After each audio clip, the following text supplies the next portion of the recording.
Jadi intinya kita sudah melakukan pengkajian begitu dalam. Jadi kalau pihak sana gitu ya, ada pihak-pihak yang mengatakan bahwa dengan kita para donatur ikut mengawasi uang tersebut lalu kita dikatakan unyu-unyu tadi, lalu dikatakan seolah-olah numpang tenar. Saya ingin tantang tuh orang yang katanya ngomong numpang tenar.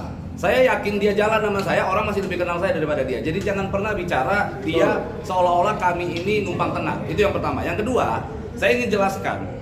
Kalau mekanisme yang digunakan dalam perdamaian yang sudah ditetapkan pada saat proposal di mediasi yang ada di Gedung Juang itu sudah usang, itu tidak berlaku.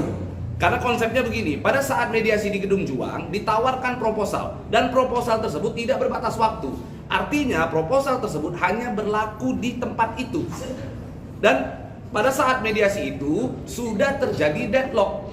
Sehingga muncullah ini polling yang melibatkan para donatur. Jadi persoalan ini sudah menjadi persoalan tiga pihak. Bukan lagi antara Agus dan Novi, tetapi para donatur menjadi salah satu pihak di dalamnya. Sehingga kalau mau diselesaikan tentu harus diselesaikan bersama dengan para donatur. Saya selalu sampaikan, kalau katakan di atas langit ada langit, di atas Novi dan Agus masih ada donatur yang berhak untuk menentukan uang tersebut dipergunakan sebagai apa adalah donatur. Oke? Oleh karenanya kami meminta agar jangan ada orang yang memberikan statement-statement mendahului proses peradilan.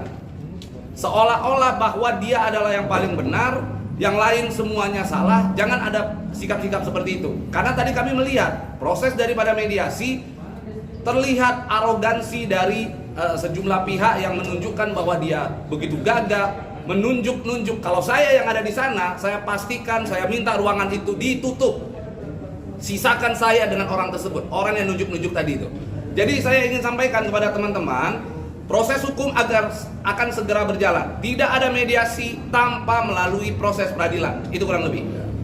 Dan ini adalah satu momen terbaik ya, terlebih di negara Indonesia yang kita cintai ini, tentang soal penggalangan dana yang berakibat berpotensi timbul persoalan hukum akibat daripada penyelenggaraan tersebut ya. Kita dapat memahami, mudah-mudahan dengan peristiwa ini kita lakukan upaya gugatan kepada pengadilan, ini akan ada penataan hukum. Kita memintakan kepada Dewan Pimpinan Rakyat di Senayan sana agar melihat kembali undang-undang kita yang sudah terlalu lama, yaitu nomor 61961 tentang pengumpulan uang ini ya, atau tentang penggalangan dana ini. Karena di sini kita melihat ada resistensi kekosongan hukum. Mudah-mudahan ini bisa kembali menjadi masukan sehingga perbaikan kepada mekanisme pelaksanaan penggalangan dana untuk kedepannya, supaya ada hal yang lebih gampang dan lebih efektif untuk menyelesaikan persoalan yang sama dengan terjadi di sini.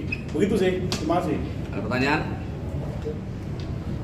Ini kan mewakili donatur ya. Kalau boleh tahu berapa donatur yang dikuasakan kepada Abang, kemudian totalnya berapa?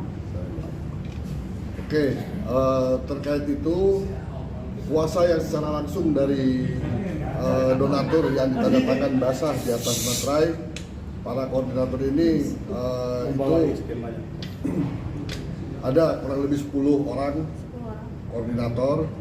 Kemudian kuasa elektronik yang sudah kita berikan itu sudah kita print out semuanya, ada 500 kuasa, ya kan?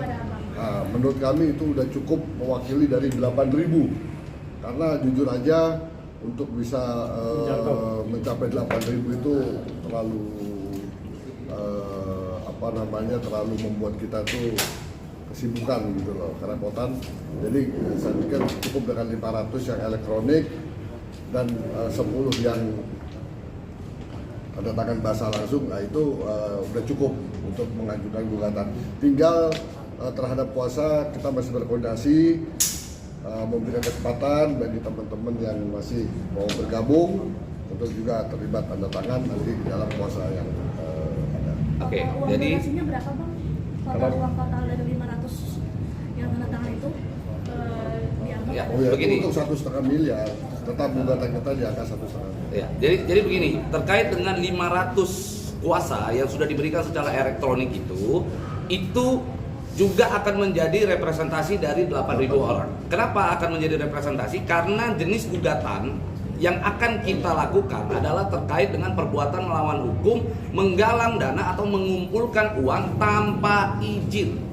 Sehingga 8.000 total donatur yang menyumbang hingga mencapai kurang lebih 1,5 miliar, termasuk di antara 500 orang tersebut yang telah memberikan kita kuasa. Maka data yang akan kita serahkan nanti yang sudah kita persiapkan saat ini terkait dengan 5.700-an donatur, dan akan kita himpun kembali untuk data yang pasti hari Kamis kita akan lakukan pendaftaran. Ya, itu diatur di Permensos ya, pasal 5 ya, tentang perizinan nantinya. Ya. Ya, Permensos pasal 5 itu tentang perizinan.